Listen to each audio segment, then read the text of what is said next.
Morning, everybody. Hope y'all had a good weekend. Hope y'all having a good day. Can y'all hear me? What's up, John? Hey, John, what's up, man? Glad you're here. We can have this conversation today.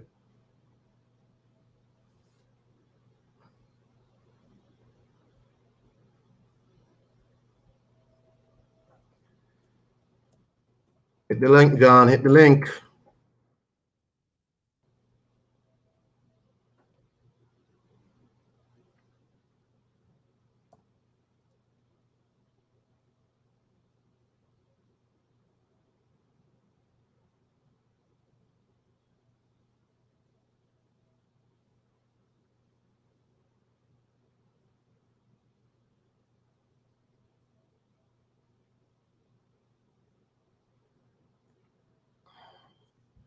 So yeah, man.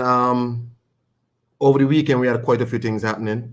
Probably the biggest thing in the sports world was probably the Euros, and the Euro final was decided by Italy versus England at Wembley. I think it was Wembley. What's up, Wuda? Peace to you. We got Mr. John Deely in the house, the Brummy ambassador, doing backflips, or is that a somersault? I don't know what that is. A round off, it looks like. And John, you there? Let me make sure. Yeah, I'm there. No. Okay. I'm enjoying the introduction. Yeah, so probably the biggest thing in the sports world was happening was the Euros. And it was even bigger because of the stakes for England and 1966 and all of this.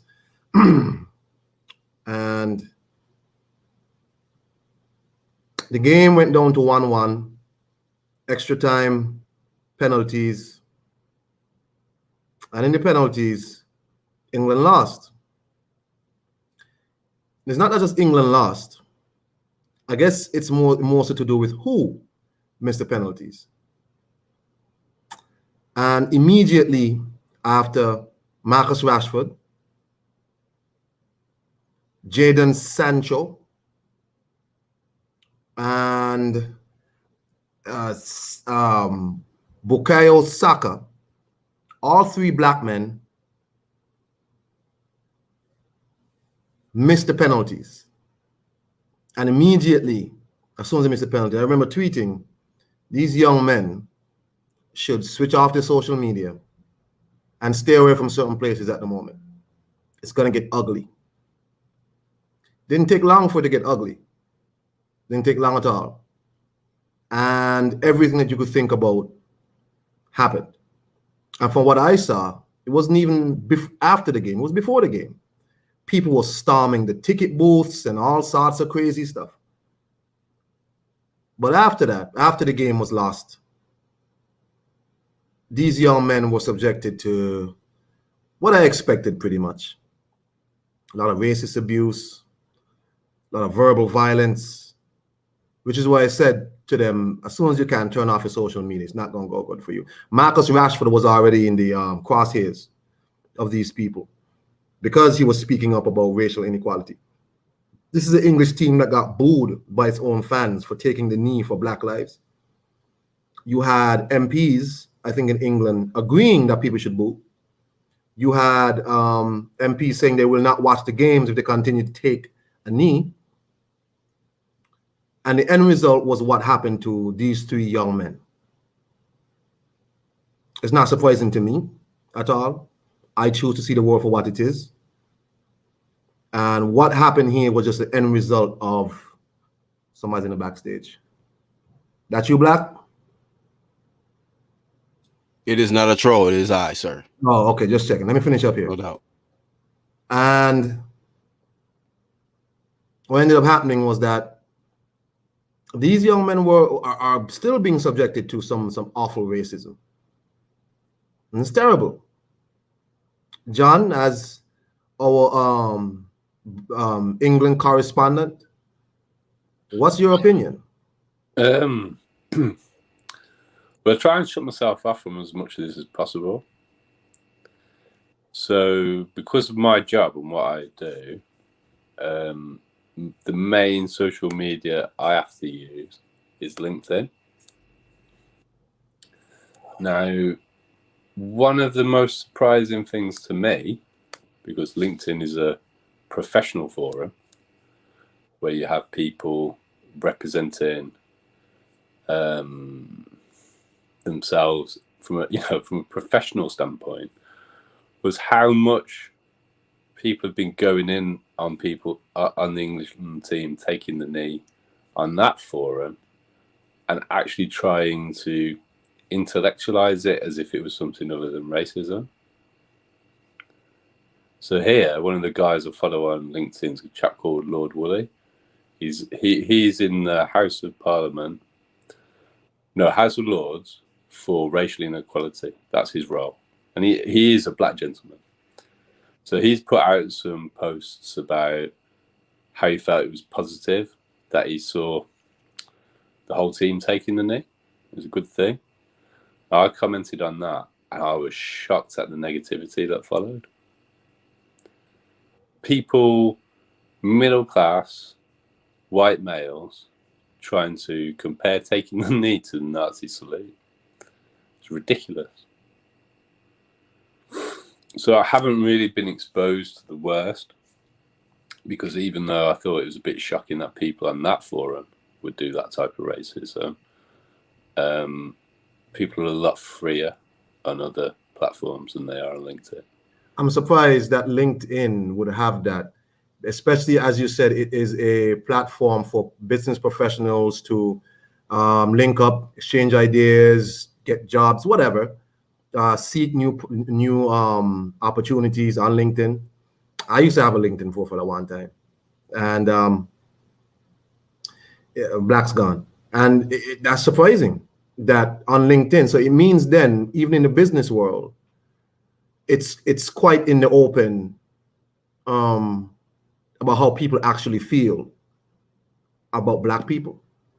What must it be like for a Black person then in the business world when these people can be so open about their disdain for issues surrounding you?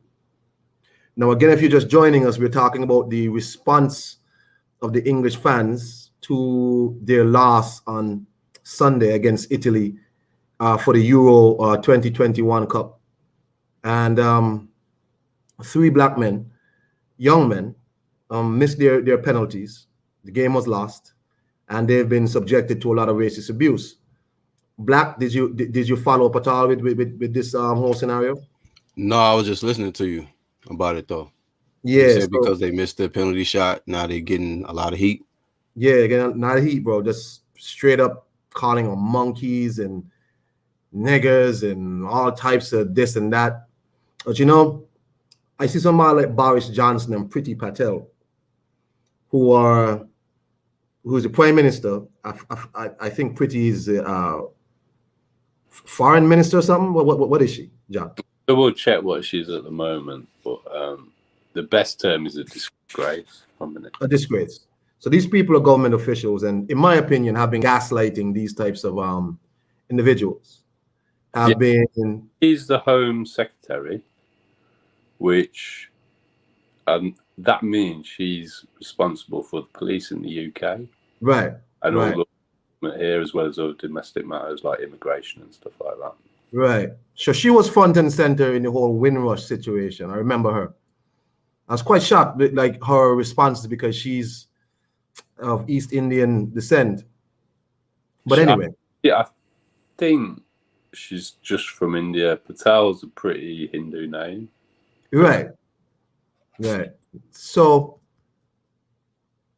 Saka, Rashford, all these people are now being scorched on social media. And I'm seeing videos of people being attacked in the street. After the game, you saw videos of English fans beating up Italian people coming out the stadium. I saw one video of a guy being thrown into the River Thames. I see Black people on Twitter checking in and saying they just got roughed up. There's a video of a guy, a Black guy, being mobbed by a bunch of white English fans. And black people are checking in like, I'm safe, I'm home safe. It's not safe. Telling each other to get off the street. People are telling each other to just get off the street. People are being attacked. Black people are being targeted and attacked in the street. And it's kind of the ugly face of England. And a lot of people try to act like it doesn't exist. And that's why sometimes when these boxing fans come on here and they try to tell you about how, oh no, the UK is not like America. We don't see race like that. I just like, man, please shut up. Just please shut up. You see, when you speak from the perspective of someone who is not black, when you say the UK is not like that, you need to ask a black person. Ask them. And generally, they you know, even though they might try to kowtow and whatever, some of them might try to kowtow, they will probably tell you, yeah, man, I mean, we experience some different things. And this just kind of showed the ugly face of what it is in England for black people.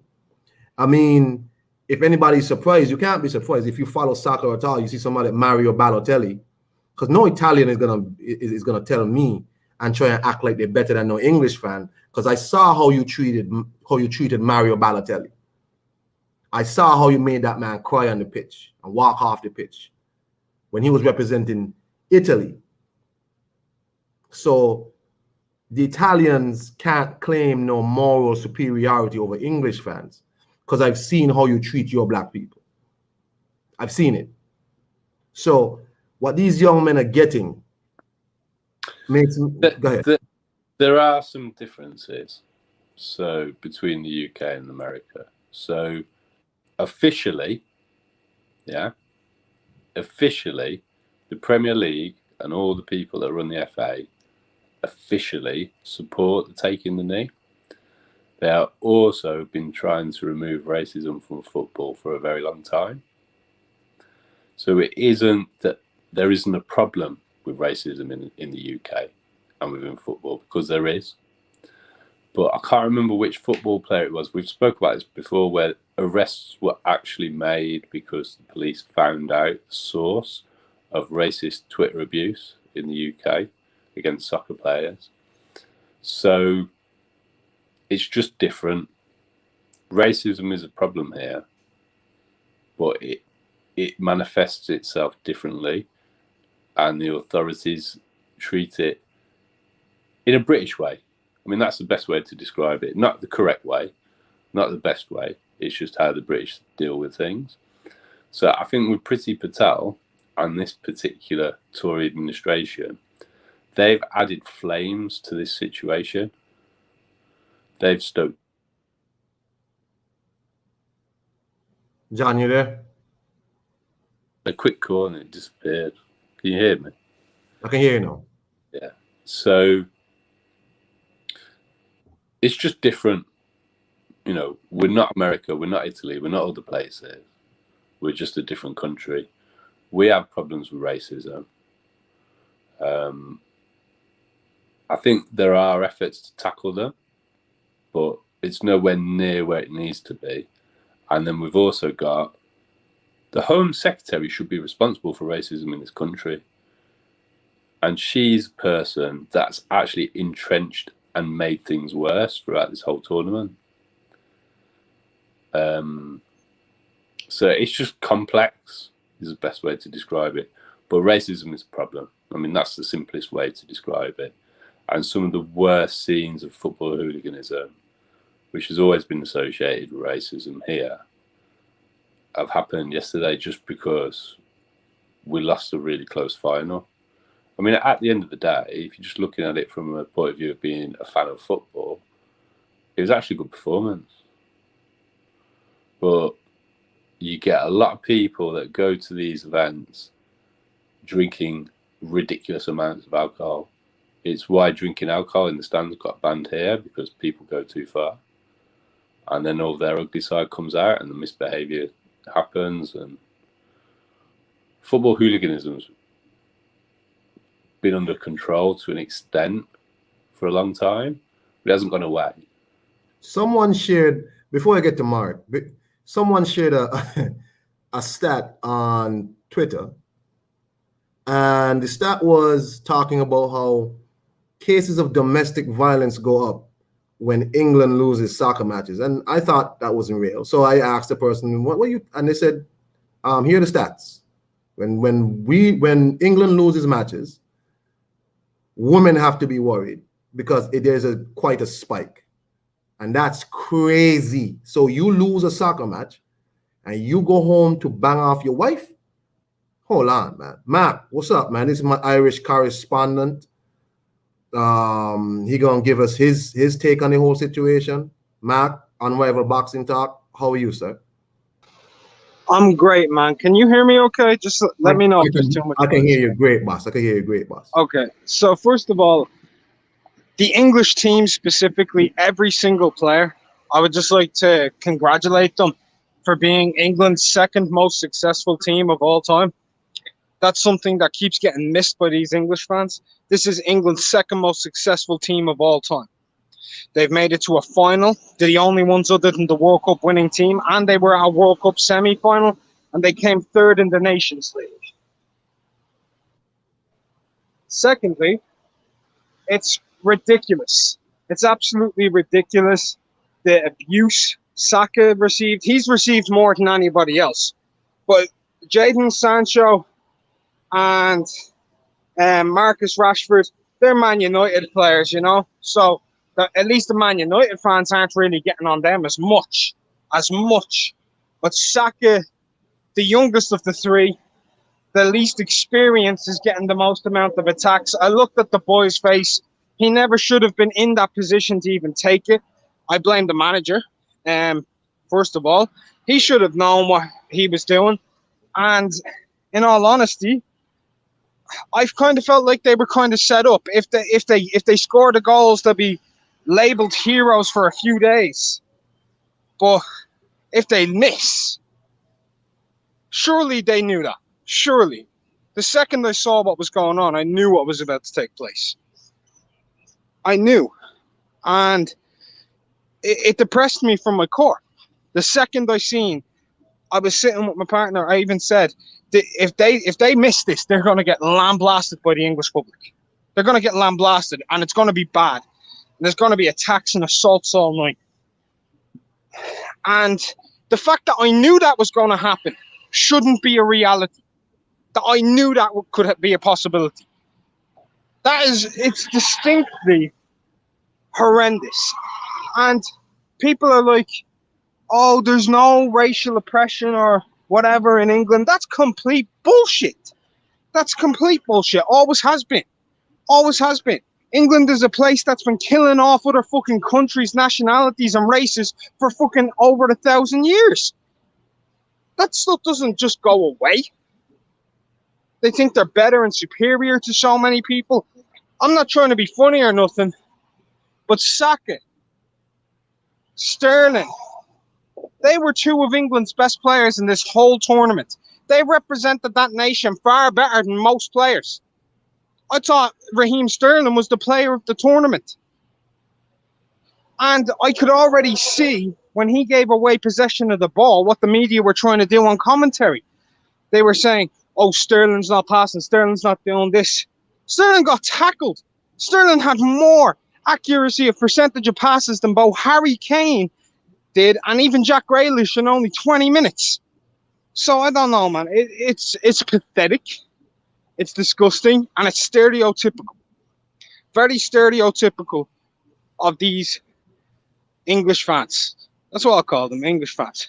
I'm not saying all of them, but I'm not saying it's not a minority, because there was a large majority last night that were attacking people.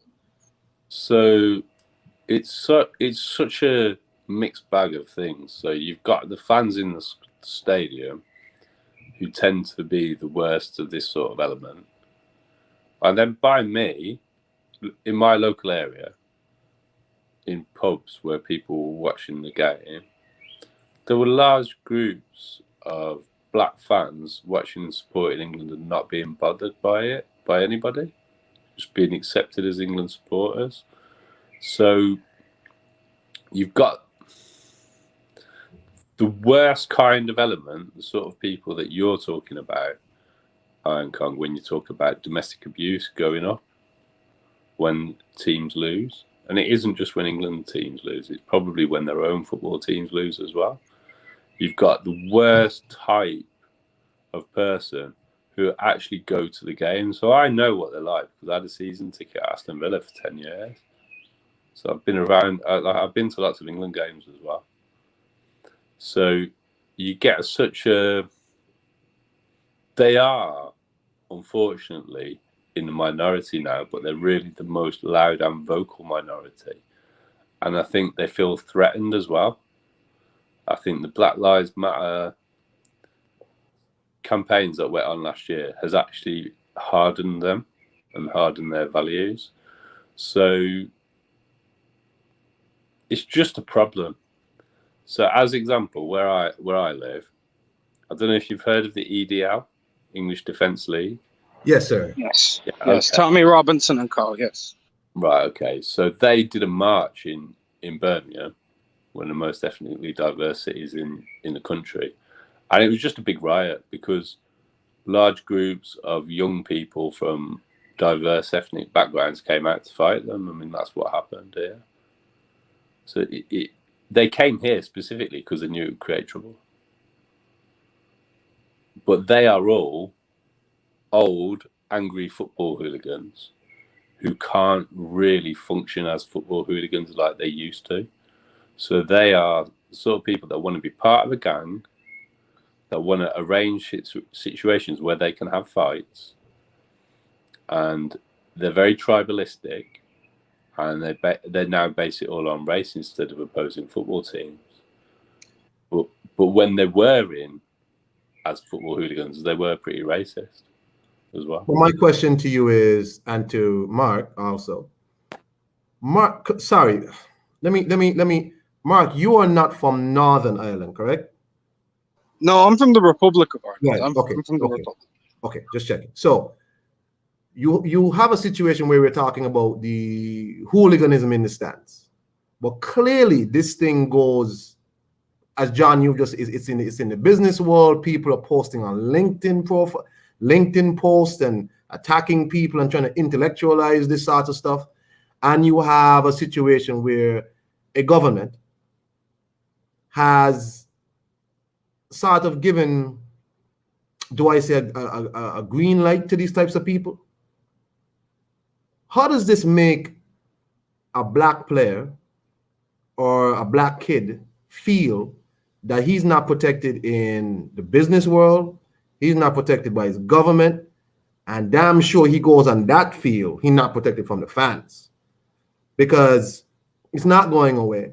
And you have three people who, Sancho is, I think he's Trinidadian, or his people are Trinidadian. Yeah, I think is Saka Nigerian? He's Yoruba. He's Yoruba. And Sterling is Jamaican. And so is Rashford. Well, Rashford Rashford is Jamaican. but are Irish, because I actually do know his dad. His dad's Right, no problem. Do black players now have to start considering, do I need to go and play for my parents' country? Because I'm not going to sit here and play for these people. You see, and if I mess up, you want to destroy my character. Whilst you've seen all of this, it's never gone that way. So what's disappointing to me is in the 90s, I don't know if you can remember, we had a defender called Des Walker. I think he was Jamaican origin, background. We also had John Barnes. All the England fans used to sing, "You'll never beat Des Walker," because he was such a solid defender. There's such a dichotomy of like attitudes towards it. So the racism has been there as a dirty undercurrent, but it is actually the minority of fans. So whilst I've seen all the negativity on LinkedIn posting, I've seen lots of white people supporting people taking the knee as well. But obviously, it's the abuse and the violence that creates the headlines that makes all the noise that people see. Hold on, Smoking Joe has some comments for y'all. I think it goes without saying that racism happens between every culture in every country. Not that it should be excused as something normal, but it's not one particular race against another. Okay. Smoking Joe says that, for the record, the EDL is not a racist organization. It's been taken over by racists. Mark, you could anything you want to say on that, and then John. Well, the first thing I'll say about the EDL is it was formed with the idea of different races not being allowed to live in England. So that was the entire formation of the EDL. That's where it formed from. So if it was taken over by racists, it was started by racists. So that's the very first thing I'll say. So that's actually fucking stupid. No offense. Well, That's Hold on, John. Mark, go ahead. No, I'll stop there and let John go. Go ahead, John. Sorry. There was a local man to my area who was a prominent member of the EDL.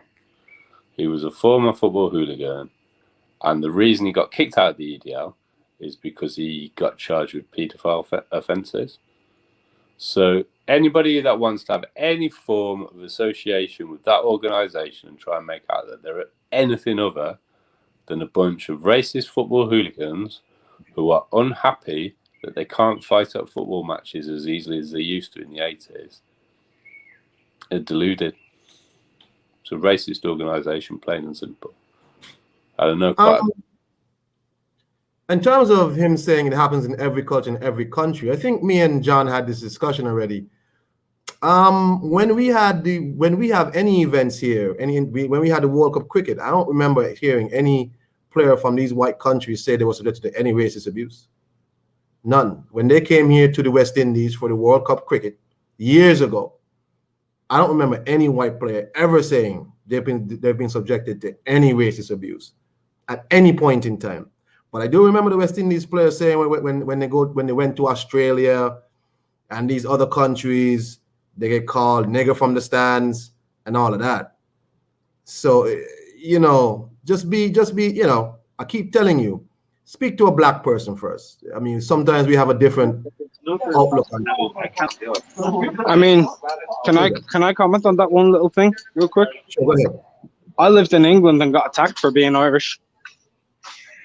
Christ. Irish. Oh, yeah, right. Yeah. Don't forget, Irish it was a nationality. Then it was turned into a race by the English. The English turned it into a race because we weren't a nation in their eyes. And no blacks, no Irish, no dogs. Yes. If you go into England, even as an Irish guy, and you go to the wrong places, you will be attacked. People will call that sectarianism, but those people who are doing that, they won't call us a sect, they'll call us Irish, like we're a race. So we do get discriminated by the English too. And I know that. I know firsthand. I've been attacked, I've been assaulted. And anybody who says, oh, whatever, I know that too. And I know what goes on. I've seen black lads getting fucking tagged up in England. I've seen hundreds of times. Just to emphasise your point, Mark, a lot of the people who associate themselves with the EDL will also support the Orangemen in Northern Ireland. But it's a horrible, nasty group of people who hold these sort of extreme racial superiority views, and it is of the English over everybody. And there is a group of that. Now, this is a distinction I'm going to make, because when I was a young man, when I was a schoolboy, I went to a school in a predominantly ethnically black area, and I did receive abuse for being white. I actually get beat up for it. But it's not the same, because those are just individuals. That isn't institutional racism. Do you see the difference? That hasn't affected my prospects in life. So you're saying minded individuals, yeah, who targeted me for going to their area to school. Didn't really bother me. It hasn't affected me, but it did happen. So whilst you could say that within all groups there are small-minded, bigoted individuals, in most countries, the way that racism plays out is, if you're white, you are not subjected to institutional racism. And if you're black, in the West, you are. And certainly I agree with your point about, I know that the England cricket team's never received racial abuse in the West Indies. And I'm pretty confident that they have received it here. So we're talking about two different things. We're talking about massive institutionalized racism that's a hangover from the transatlantic slave trade. There's no point trying to put a different spin on it. It's a hangover from the transatlantic slave trade and colonialism. And it hasn't been addressed. And if you keep sweeping it under the carpet and trying to pretend it's not there, then it isn't going to go away. That's what I'm not going to lie to you. I think Mark said it correct. The fact that after the game, after the result, like when Rashford missed that penalty, my heart sank. Even though I wasn't backing England, I didn't want to go like this. I didn't want to go because I know. And the thing is, as Mark said, you didn't have to prove me right, bro. You didn't have to prove me right. You didn't have to, make it actually come to fruition like this. You didn't have to. You could have shown something better. And the fact that you're attacking people on their way out the game, you're out there waiting for them to do what? There's a guy who was on this morning on the Dan Le Batard show. His name is Roger Bennett. He's an Englishman. Is he an Englishman? Anyway, he moved to America. He's no citizen there. And he was on talking about it. And he said, it's two things. These people win and they destroy the country, or they lose and they destroy the country. He says that's pretty much what was going to happen. He says this was the worst possible outcome. To lose and lose like that with those people missing the penalties, it really caused the mask not to slip, but to just fall off completely. And you had people coming out when the team first, well, not first, but fans in the stands are booing the team for taking a knee. I mean, who didn't think this would be the outcome? I mean, if you're on Twitter and you see some of this stuff, I mean, my God. Mark, anything you want to say? I got ERF coming on. Mark, anything for you? No, I'm good at the moment. I'm good. ERF, what's up, man? How you doing? Good day to you. Yeah, what's good? All good, bro. We're talking about England losing the game and the aftermath. Anything from you? I knew as soon as those three, every single one of those players, those three, when they stood up to take, I only watched Bukayo Saka's penalty. I didn't watch Rashford's and I didn't watch Sancho's because I knew if they'd missed, I knew what was coming. I was upset anyway because England didn't win, but I knew as soon as I went on Twitter, I knew what was gonna be on there. I knew it. As soon as those guys missed, I knew what was gonna happen. And I woke up this morning and it's exactly what it is. It wouldn't be about how well England did or we just fell short on penalties. In all honesty, we fell short to the better team on the night. But those three players getting abused like they are, I'm not surprised. I'm not. And that's why it irritates me when we talk about racial issues in England and people go, oh, it's not even as bad as in England as it is in America. And I'm like, you lot are stupid. You complain about players taking a knee because it lasts 2 seconds before a game. How are you going to complain? Oh, a knee is political. It's not political to the players. It means something to them. Hey, John, let me tell you. Hold on. John, hold on. Let me tell you something, man. What happened yesterday? Do I need to bring my dagger when I come to the Commonwealth Games next year? Because I'm not gonna get roughed up by none of these dudes. Do I need to? I think you'll be all right. To be honest with you, I can. Go on. These are people who do shit like this behind a keyboard. These aren't people who are gonna come up to you in the street and say something to you on their own. They ain't gonna do that. These are the same people. These are the same people. These are the same people who were celebrating Raheem Sterling at the start of the tournament when he was scoring. But yeah, if he misses an easy chance, he's the first person they will racially abuse. Mm-hmm. Can I say something though, real quick? It's not just the keyboard warriors on the internet. What about all the people who were assaulted last night, man? Exactly, bro. Yeah, and that Did they just disappear? yeah, Did that and, just disappear? this is the thing. These are people who only do that in a mass group, and the absolute idiots. And all these people who complain about wearing masks, they was all wearing masks last night to attack people. Mm-hmm. They're all happy to hide behind the mask to attack people, but yet when they tell you you've got to wear a mask, you don't want to wear one. This is the issue, and it's something that again people have tried to cover up. Hooliganism in football is still a problem. It's still like an actual real problem. It's just more underground than it used to be. And so when you get large groups of England fans, there's still an issue there. It hasn't gone away, and they haven't been able to get rid of it. So if you go to the Commonwealth Games, Iron Kong, these sort of people don't follow that sport, so they won't be taking any interest in it. Yeah, that is true.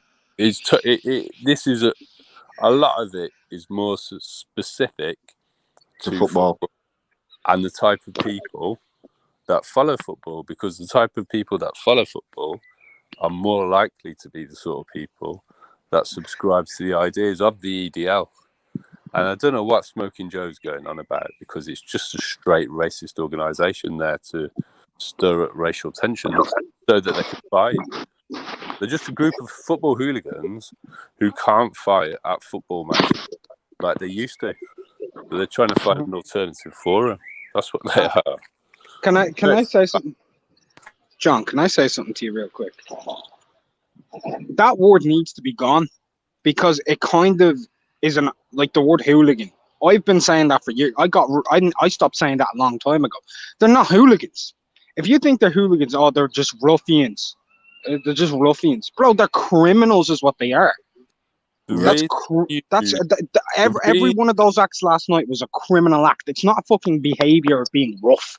It's a criminal act. Mark, I don't know how much you know about Birmingham, but Birmingham has some of the worst history of football hooliganism in the country. Dude, can I say something? Can I say something real quick before you go on? Yeah. Hooligan. Okay. I mean a criminal. That's what it means to me. It doesn't mean like just you're just one of the lads. Yeah, but they glamorize. Jesus. Mute for me, please. Mute for me. Thank you. Go ahead, Mark. But John, as far as I don't know how much you know about Ireland and Dublin and stuff like this, but hooliganism, people used to get slaughtered. They used to get murdered.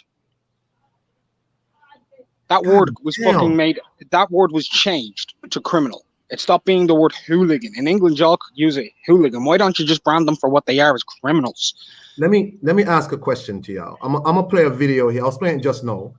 I'm gonna play a video here of not even after. This is before the game.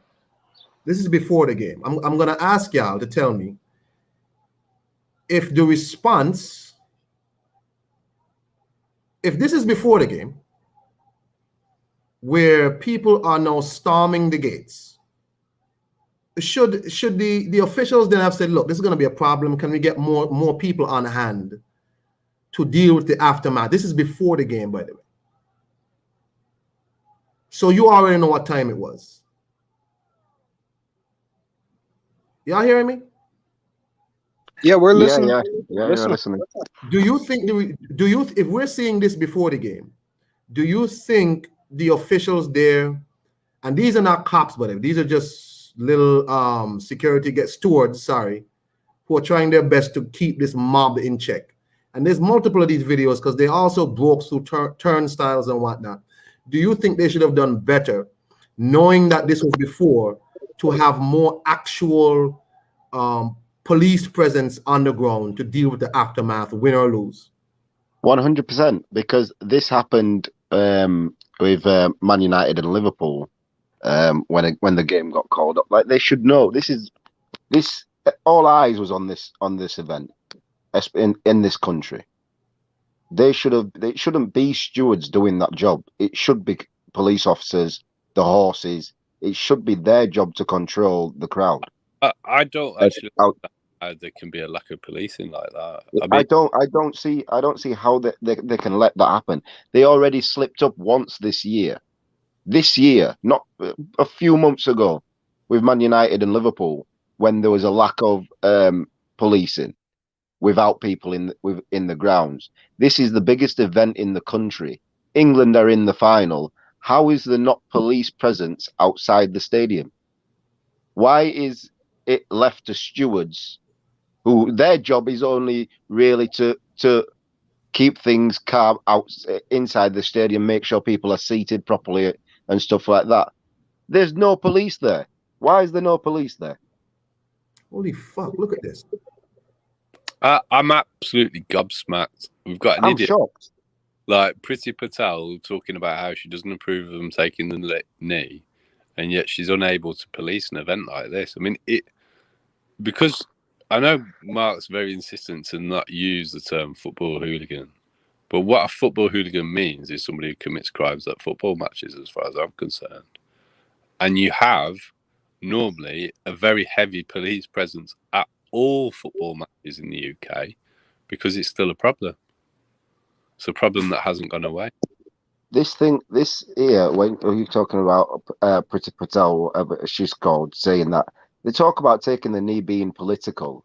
It's not a political agenda for these players who are taking the knee. It's not about it's about equality, and people keep using the political route, going, "Oh, it's a political stance."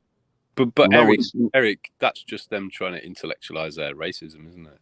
Yeah, but it doesn't help when the government is endorsing that. They endorse stupidity like that, and then when players get abused, they want to come out and say, "Oh, we condemn people being abused." Well, you can't be on both sides. No, didn't they?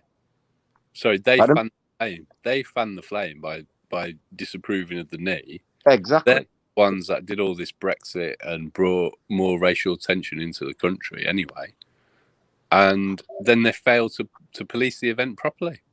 I mean, the whole thing is a farce. It's ridiculous. But you have to remember, Iron Kong, we've got like a Trumpian type government here. It's like having Trump in charge in this country at the moment. Are y'all seen this video? Is this real?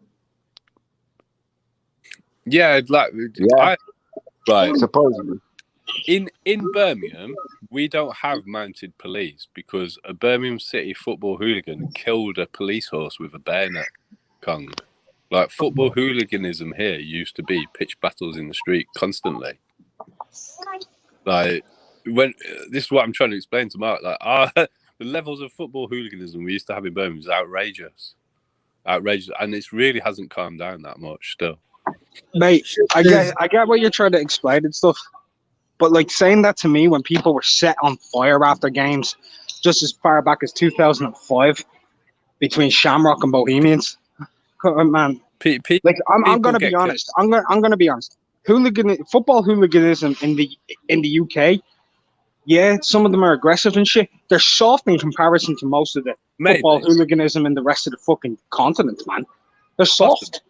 Possibly. They get slaughtered every time they go to any other country. They never win. They always get killed because they're soft. I don't really support them like that, Mark, because to me, they're all small boys that want to follow a leader. Yeah, and I don't feel sorry when they do get slaughtered because I've actually worked with a Leeds hooligan who did the same thing for England, and he went to France, and this guy went around work telling people he was fighting the Russians. Oh, and he did this. There's a video on Facebook of him getting slept by a Russian guy and getting kicked in the head and put into sleep by them. There's a video, and I said to him, "How do you enjoy that? What goes through your mind to do something like that?" And his response is, "Oh well, you've got to stick up for your country, haven't you?" And I'm like, "Well, no, you don't have to fight people when you literally don't have to do that. You go to watch football to enjoy it, anyway. Not to go and abuse people." Yeah, it's just a madness, and Leeds are pretty bad. But And this is a guy who can't fight. This is a guy who none of them can't fight. though, Eric. Why do you think they have to do it in mass numbers? Like, you get the odd one who's like the main leader that can actually fight, and the rest of them are all just hangers on. Who the main thing they want to prove is they won't run away. This video here is disgusting. Well, it is disgusting. It's an embarrassment because at the same time, yesterday, like where I was, there were loads of groups of fans of all backgrounds just supporting the team and no trouble. Yes, It's idiots that actually go to the game that create this impression that England is just a massive racist hooligan.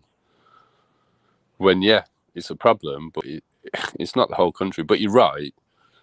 I knew as soon as they missed the penalties that they were going to get all the racial abuse that people were from the moment they stepped up. From the moment they stepped up, I knew if they missed, I knew what was coming. That missed. And that's what upset it. England going out, I was distraught, but it distraughted me more that those players missed the penalty because I know the aftermath of what's going to happen to them as people. I remember the 1990 shootout. I remember all the shootouts we've had. I remembered how those players got vilified, but I don't think any black players have missed pens before, have they? No, not to the It was Chris sense of being a crucial miss. No, it was Chris Waddle, and who else missed in 1990? The white players, but anyway. And then in 96, it was Southgate and Pearce. So again, white players. So it hasn't happened where we've had black players miss the crucial penalty, but I knew that would be the outcome, just like all of you guys knew. It's crazy that, and this is why it pisses me off more when people say there isn't racism in this country, because when it's going well for us, they hide themselves in plain sight. They hide themselves. Oh, they're over the moon. It's just all undercover. So a more extreme example, that I've got lots of non-white family members, and one of my cousins has told me that when he's been arrested in London, rather than beat him up visibly, when they got him in the cells, they put a mattress on him so that when they beat him, he wouldn't show the bruises. So there's still problems. Just because people aren't getting shot in the street or strangled to death like George Floyd doesn't mean say there's not a problem. It's just a more British, we don't like to admit it type of problem. Yeah, don't talk about it. It's not there, and that's where the don't take the knee is coming from. If you don't speak about it, racist doesn't exist in this country. That's what they want to keep. I just showed two videos. I've shown one before. One before the game where the people are storming Wembley Stadium, breaking down barriers, and you have stewards out there, people in dress shoes, Crocs, it looks like, whatever, just trying to do their little shitty job for the day, probably volunteers, and that's what they get. You didn't call the police and be like, look here, man, these people are in here illegally. I don't know what's going to happen, but whatever after the game, win or lose, whatever happens is going to be bad. That's why Roger Bennett said, it's either these people win the game and they destroy the country, or they lose and they destroy the country. So, in my opinion, Wembley Stadium, the FA, whoever, UEFA, has a lot to blame in terms of what took place after, in and around the stadium. To be frank, Kong, I actually think it's Priti Patel's fault. She should carry the can because she's the Home Secretary. She's in charge of the police, and this massive event wasn't properly policed. And that's her job. She's the Home Secretary. She's in charge, of course. Especially the fact of allowing 60,000 fans in the stadium. How have you not policed it properly? Well, it's like when they said at the Capitol State attempted coup in America, right? They said if it was a Black Lives Matter match, there would have been National Guard and all this stuff there, but it was a bunch of, it was majority white people there. So no, but Hong Kong, 99% of football matches in the UK have a very heavy police presence for exactly this reason. Oh, but somehow The main place you'll see mounted police in the UK is that matches to prevent violence. And that's why it's shocking that there wasn't police in there from our point of view, because normally you would expect there to be mass police there, especially if, like I said, the event itself, that event should have had more police there than any event held in this country. I don't know what to say to y'all, man, but that's why I'm so adamant that Priti Patel should carry the can, because it is normal at all football events for there to be a massive police presence and it be a big police operation. There's whole divisions of police that's their main function, is to police football games. Yeah, there is the whole divisions, and they should have been used and all of this. But at the same point, why the fuck is it Priti Patel's responsibility for the racist acts that went on last night? Well, she's not the. That's what it seems like, man. That's actually what it seems like you're saying. I'm pointing the finger at her. Right, one is she's in charge of the police. She's the Home Secretary. Yeah. Point it at your people, mate, as well. Sorry, Mark. Point it at your people too. The fucking people. Hold on a minute. Who are my people, Mark? Hold on. Let's not start pointing at each other, please. Yeah, exactly. Let's keep the discussion. So please. The other reason that I'm saying it about Priti Patel, she's been very vocal about criticising the team for taking the knee. As for the disgusting racist football hooligans, they're not my people, Mark. But yes, English people, yeah, are racist. At least there's a group of racist English football fans. It's quite extensive. And they're the ones that need to be controlled by the police.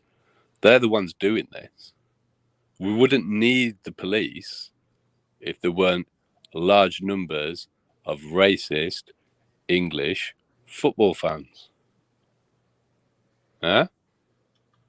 I think the main problem is that no. But John, they would be doing the facts are we can't go around talking about and being my fucking people.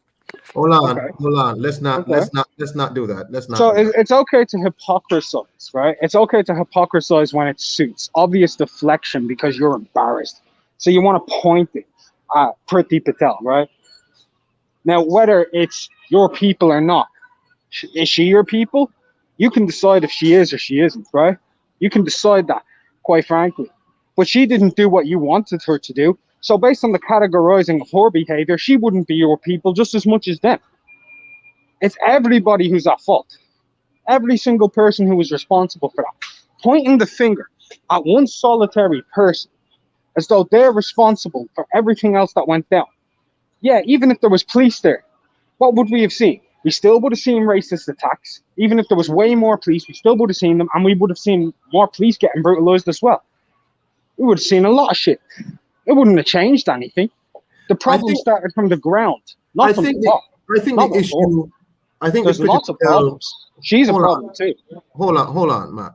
I think what John was talking, how Priti Patel came into the conversation was that I brought up why wasn't, in seeing what took place before the game, and you have stewards being bowled over and all this nonsense. John and ERF was saying, well, seeing that, it should have been more police. And he was saying, like, to see Priti Patel come out now talking about she's condemning and all that, Priti Patel is in charge of the police.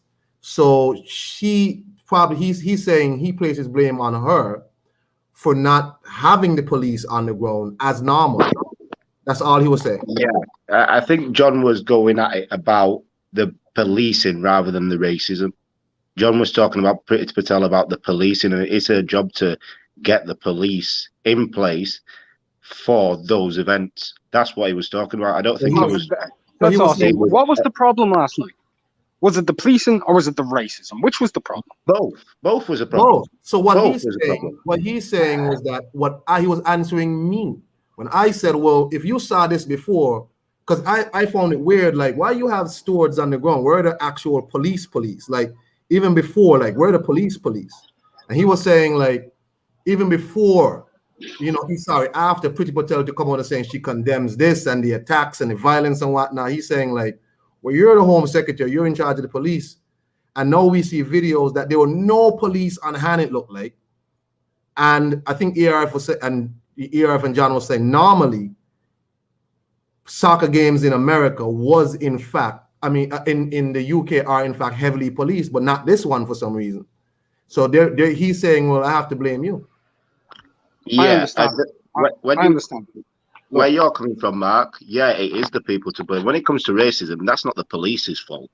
That's just absolute arseholes in this country who believe they can say and do what they want and not be reprimanded for it. That's just whether it's bred into them or what. That's how they feel. I think John was going at it about the policing for the event itself and it being her job to make sure that event is being policed properly. Well, you're right. It is the no, people. Listen, I understand that it's her job. It's Priti Patel's job to police it. That wouldn't have changed fucking anything yesterday. It wouldn't have changed a damn thing. Not when it comes to the racism. No, I'll be honest. You may have had more deaths yesterday. When it comes to storming the stadium, it makes a difference because the stewards shouldn't be doing that job. It should be the police. They are trained to do that job. Whether it would help or not, you wouldn't have stewards being assaulted. They're not paid to be there to be assaulted by fans and to stop fans from getting into areas that they're not supposed to. The police is supposed to be protecting the stadium. So it is a job. When was the last time you went to a game in England, Eric? Just before the lockdown, about 2 years ago. Which game did you go to? Man United versus Leicester. And that was Old Trafford, right? Yes. Which is heavily policed, and I'll give you that. The last game I went to was before lockdown. I went to the Emirates, Man City versus Arsenal. I seen about 25 to 30 police officers. Everybody else was stewards. That doesn't stop 60,000 people. No, it doesn't. But if you have a situation where you already know it's two competing nations, you know what's happening, and okay, so they've stormed the stadium. They've now stormed the stadium. How are no police on the ground still? No police come still? Like, it seems odd to me. Yeah, Red Glove, we talking a bit of football before I get off and have to go back to do this work at my desk. I wanted to come on and have a good conversation. I'm sorry John got off. I think tempers flared a little bit unnecessarily so. And that's what I don't want. I really want to know what happens to young black kids in England. Because if it was me, if it was this hombre, I couldn't play for England again. I would have got to seek out and see wherever my parents come from. I don't care where they come from. I play for them. And that's another one of the issues, because of all this, it's easy for us to say, right, they shouldn't play for it, but that just makes them win. If these players just turn around and say, I'm not playing for England again, they've won because they've been ostracized from their own country and what they want and who they want to represent, because you've got idiots on social media who feel it's right to abuse them for playing for the country. So now they're going to choose not to play for the country, and these idiots will win. This is what we need to stop. We need to stop these idiots winning by giving up to them. This is why when everyone goes, oh, the knee don't make a difference. It may not make a difference to you, but it clearly is making a difference because you keep talking about it. You keep talking about, oh, there's no point taking the knee. Well, you understand they're taking the knee. You know they're not going to stop taking. The moment they stop taking the knee, they've won. The moment they stop doing something, people thinking it doesn't make a difference. It may not make a difference in their eyes, but it is making a difference because it's still being noticed. You can't stop doing things because idiots want to abuse you. These young men cannot stop playing for the country they were born in. They've got every right to play for. They shouldn't have to go seek where the mother or the grandmother was born to play for, because you've got idiots who feels it's right to racially abuse them. I wasn't born in this country. I grew up here from the age of 8 years old, but I class this as my country. And if anyone tries to tell me this isn't my country, then would have problems. There would nobody stop me from being here. That's the thing. So I understand where you're coming from and saying that they shouldn't. If you was a player, you wouldn't play just to prove a point. But I feel that point being proven, it just helps their side. Listen, it's rough, right? Because that's where you probably grew up and everything. When you have, I think it was the Times. Is that what it is? The Times, and they had a headline about Raheem Sterling. You know, Raheem Sterling comes from the violent streets of Jamaica to England, and I was just like, it couldn't have just been he come from Jamaica. Had to be from the violent Jamaica. This is the thing, Con. The papers here, they instigate a lot of it as well, because Calvin Phillips, I think his dad's in prison or whatever, and they printed his first game for England. They printed, Calvin Phillips's mother who slept on a sofa and his father who's in prison for this. I'm like, why do you need to print this? Ain't nobody know about this shit but you feel the need to let everybody know where his mum used to sleep and where his father resigns. Why do you feel the need? Because he's a mixed race guy. The media fuels this shit. Hey, man. That's what it is. Michael Jordan said they wanted chaos. It had to have been, bro. It's like, what It just seems so odd to me. It just seems so odd to me. But I'm gonna wrap up. No, I'm gonna get back to this job business. Anything from you, Mark? You want to close out? No, I'm good, man. I'm good. I don't like that. My Irish correspondent and my Morning, announcement, duty manager, customer service handle, please, duty manager. You're at the train station, sir. You're at the tube. No, I'm actually at Tesco. Oh, Tesco. Oh, that's what y'all call this dude, Tesco Joe? Y'all are evil. Anyway, look here. I'm just heading there. I'm just heading to a Tesco's now. Anyway, man, I don't like that my English and my my Irish and Brummie correspondent got into a little spat. I don't think y'all were talking about two separate things, really. But I really hope that the brothers who are getting this sort of abuse, I wish y'all the best up there, man. But that's a lesson to y'all. Learn from Mario Balotelli in Italy, how they treat him. He grew up in Italy as a child, an orphan child, and he grew up in Italy. He could have gone and played for, is it Ghana his people are from? He didn't. Played in Italy, and they made him cry multiple times on the field. Multiple times. And he stuck it out in Italy. Learn from Mario Balotelli. It's rough. It's rough. But if it was this hombre, let me be clear, Dred. I will be seeking out how to play for my parents' country. I don't care about none of these people winning. I want to come back and beat you. I want to come back with with Nigeria or whoever and play against England. That's what I want to do now. Because it can't be when we're winning, I'm useful. I'm useful when we're winning, and you smile in my face. And as soon as we lose, I'm a monkey. Anywho, ERF, anything from you, bro? Yeah, I hear you, Con. I hear you. Nah, nothing else from me. I just, apart from that bullshit last night, I enjoyed the tournament. The players played well, every single one of them.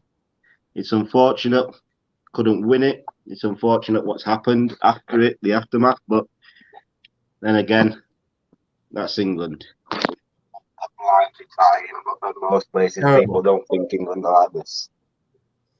Well, hey, man, that's it from me. And I want to tell all you boxing fans who come on here and you lie to people and you tell them that the UK is not like, oh, we don't see color in the UK and all of this. We didn't believe it before. It's worse now.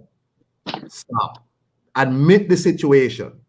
Unless you admit the situation, it's not gonna get no better. I'm talking about seeing somebody, the old cricketers who used to play for West Indies, talking about how people would racially abuse them when they come up there. Viv Richards, Gordon Greenidge, and these people. You know what I'm saying? This is a hangover from Windrush. All of this is molded into one. And unless you admit it, you're not gonna get no better. That's the problem. I wish Rashford and Saka and Sancho all the best, brothers. And just stay away from certain places right now. All right? Y'all have a nice day. Mark, peace to you. Enjoy your day at Tesco. God Peace. bless. Peace, peace. Hey, John Dealey, thank you for coming on, my brother. I understand your frustrations. I understand that you have a little, you know, it hit you in a personal way, because I agree. Your son would experience these things. And I have a friend here, I told you that already, who has a mixed race son. And I had to explain to him, your son can't pass as white. I have family in England who can pass. Let's just say they can pass. I have family, and these people are straight up. My grandfather married a white woman, and they have kids, but the kids, you wouldn't be able to tell that these people are black or have half black. You wouldn't be able to tell, and they pass. But some people can't pass. So someone like John, in that situation, I understand, bro. So peace out to you. Hope you and Mark will link up again on my next stream. Might be some boxing then, but I want to talk about the situation because it needs exposure. It needs exposure. I'm tired of these people coming out here and lying about England and this and England and that. The reason why I am on this island today is because of England. All right? So that's how it goes. Yeah, I know, John. That's what I'm saying. Your son can't pass. But I have family who can pass. Uncles who can pass. I'm saying, and they revel in that they can pass.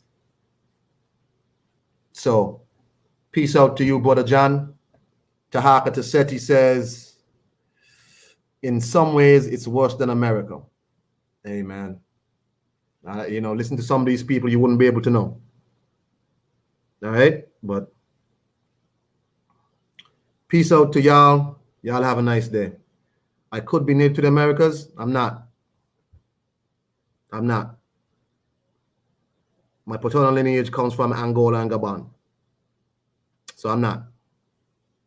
Deuces. Peace to everybody. Y'all have a nice day.